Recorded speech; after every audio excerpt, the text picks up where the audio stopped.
Math 1332, Chapter 10, Probability and Counting Techniques. Section 5, Probability using Permutations and Combinations. Video 1, Probability using Permutations.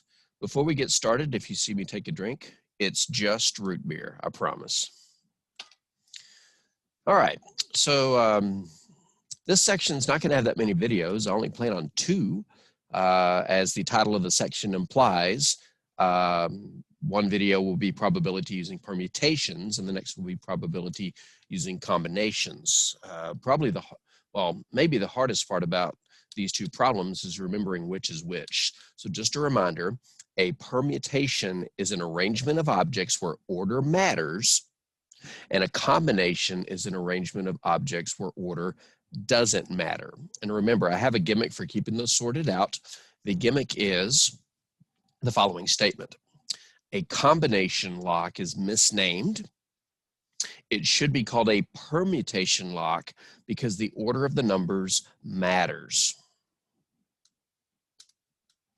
Speaking of which, a combination lock has 36 numbers from 0 to 35, and a combination consists of 4 numbers in a specific order with no repeats.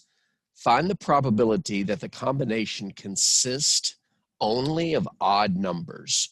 Round your answer to 3 decimal places. All right, so we're going to tie everything together that we've seen so far. The definition of theoretical probability, or rather the formula for it, where the theoretical probability of an event occurring, or an event occurring, is the number of outcomes in the event over the total number of outcomes in the sample space. We're not going to use the fundamental counting principle in this one, but we will in the next video. And of course, we'll need the formulas for permutations and combinations, which reminds me, I need to put quotes around this word because in this context, both of the words combination should actually be permutation. Of course, in the homework and in most assignments, won't have quotes around there. That's just my own little thing. But it is important at the beginning to decide whether or not we're talking about permutations or combinations. This one is, it makes no bones about it. It talks about numbers in a specific order. That was supposed to be underlined. It talks about numbers in a specific order. So the fact that they explicitly say we are looking for numbers in a specific order is a dead giveaway that we are talking about permutation. So keep that in mind. All right, so how would we go about answering this? Well, let's start by posing the question we're trying to answer. The probability that the combination has all odd numbers. So since the combination has 4 numbers, we're going to say the probability that you have 4 odd numbers. Okay. And being a theoretical probability, let's type this. Being a theoretical probability, we just need to know 2 key pieces of information. The number of combinations with 4 odd numbers. That would be the event whose probability we're looking for. But we have to compare that to the number of outcomes in the sample space. And that would be the number of combinations with 4 numbers. And again, I feel really silly saying and typing the word combination, knowing full well that these are permutations, since the order of the quote-unquote combination matters, and since it explicitly says in a specific order. So I'm going to use the word combinations in quotes because it really should say the number of permutations. All right, so we need to figure out both of those things. Well, the numerator, let's copy that. The numerator, the number of combinations with 4 odd numbers. That's not what I meant to do. 1 second, folks. That's a little bit better. All right, so let's focus on the numerator, the number of quote-unquote combinations with 4 odd numbers.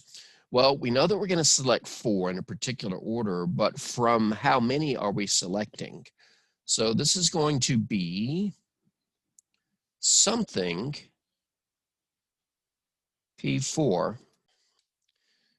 Had a slight interruption there, so let's just pick up where we left off.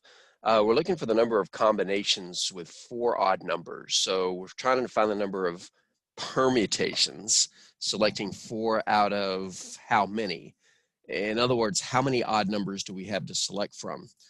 You can list the numbers 0 through 36 if you wanted to. 0, 1, 2, 3, 0 through 35, 4 all the way through 34 and 35.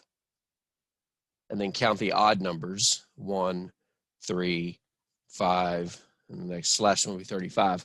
But if you think about it, it should be precisely half of them. Because this starts with an even and ends with an odd,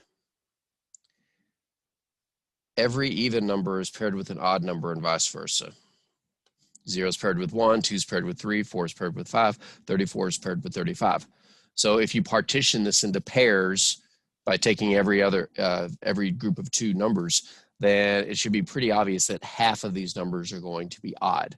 Well, there are 36 numbers in this list. Even though it ends in 35, you have to include the 0 at the beginning, and half of 36 is 18.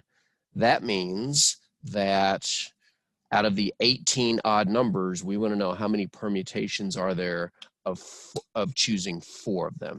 So we'll get rid of this question mark, just the question mark, please. And we will put an 18 here, 18 being half of 36. Now, we can either evaluate the permutation now, or we can stick it inside of our probability at the top up here. But I would rather just go ahead and evaluate it now. Might as well. Remember, the formula for permutation has the first number on top with a factorial, and only the difference on the bottom. This is the mistake most people make. They think, well, I got to put the bottom number down, the second number down there. No, the formula for permutation, in case you forgot, is NPR equals n factorial over n minus r factorial. And so in this problem, the denominator is going to be 18 minus 4 factorial, which of course 18 minus 4 is 14. So we have 18 factorial over 14 factorial. Now, if you've gotten proficient in expanding and simplifying these, this is a pretty quick cleanup. We'll take the 18 factorial and expand it until we get to the 14. So 18, 17, 16, 15.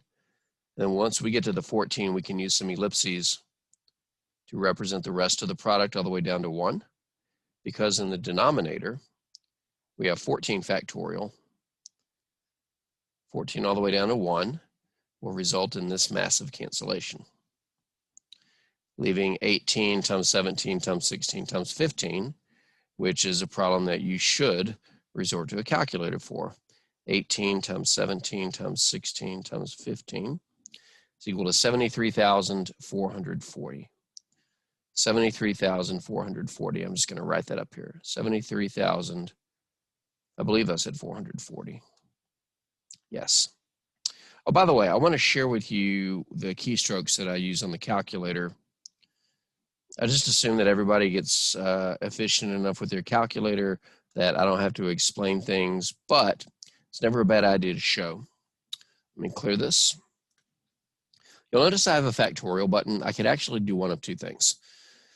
When we expanded and reduced, we ended up with 18 times 17 times 16 times 15, which is, oops, luckily this calculator tells me that I mistyped that 7. So let's just divide that answer by 7 to undo that, and then multiply by 17, and there's the 73,440. But if you have a factorial button like we do here, then I could have just typed 18 factorial large number divided by 14 factorial and gotten the same answer as well. So whether or not you want to expand your factorials inside of a fraction in an effort to simplify the problem that you put into your calculator, or you just want to put the entire problem in a calculator like this, it's really up to you. But I know on at least one homework question, you need to be able to expand and cancel because the numbers get too large for your calculator to handle. All right, let's clear this and calculate the denominator. The denominator is pretty much the exact same thing. For the number of combinations with 4 numbers, we're not just looking at the odds or the evens, we're looking at all of them. So the number of combinations with 4 numbers is still going to be a permutation. And we're still going to select 4, but now it's 4 out of the entire 36, which will be 36 factorial over the difference factorial. The difference is 32. And if you need to, expand the top factorial until you get to the 32 so you can see all the stuff that cancels. But it probably isn't that hard to see that after the cancellation, you'll be left with 36 times 35 times 34 times 33. Because everything from 32 downward would cancel. And what does that equal? Well, let's go back to the calculator. Let's go back to the calculator. 36 times 35 times 34 times 33, 1,413,720. We could have also done 36 factorial, so large it had to go to scientific notation, divided by 32 factorial. And luckily this computer is big enough to keep track of all the digits even when it kicks into scientific notation. 1,413,720. 1,413,720. 1,413,720. I say the number multiple times to help me remember it as I switch screens. Okay, so that's the number that's going to go in our denominator. So let's put it there. Our probability at this point is 73,440 over 1,413,720. Now, as a fraction, this is reducible. But in this problem, I really don't want to bother reducing it. Do you know why? Look at the very last line in the instructions. Round your answer to 3 decimal places. What this problem is saying is, I don't want a fraction answer. I want a decimal answer. And to get a decimal answer, we're going to have to divide the top by the bottom. Whether or not the fraction is reduced is irrelevant. If it's the correct fraction, it will give us the same decimal, whether or not it's reduced. So it's actually a good thing when they ask you to round your answer to so many places when fractions are involved, because that means you don't have to really reduce. I'm not going to switch over to the calculator so you can see me type it in, but you should know how to put a division problem in a calculator. 73,440 divided by 1,413,720. I will share the calculator to show you what the answer looks like, just to have a quick discussion about rounding. The answer is 0.051948, blah, blah, blah, blah, blah, blah, blah, blah, blah, blah, blah. But if we're going to round to 3 decimal places, it won't let me highlight here, then we want 0.51, and then we look at the 9. Being the 4th decimal place, the 9 tells me that I'm going to round up the 3rd decimal place to 2. So it's about 0.052. That sounds good. 0.052. And again, I just want to remind you that this probability came from the numerator being how many permutations can you make by picking 4 out of 18 odd numbers, and the denominator, how many permutations can you make by picking 4 out of all 36 numbers. So there's about a 5% chance that a combination would have all odd numbers.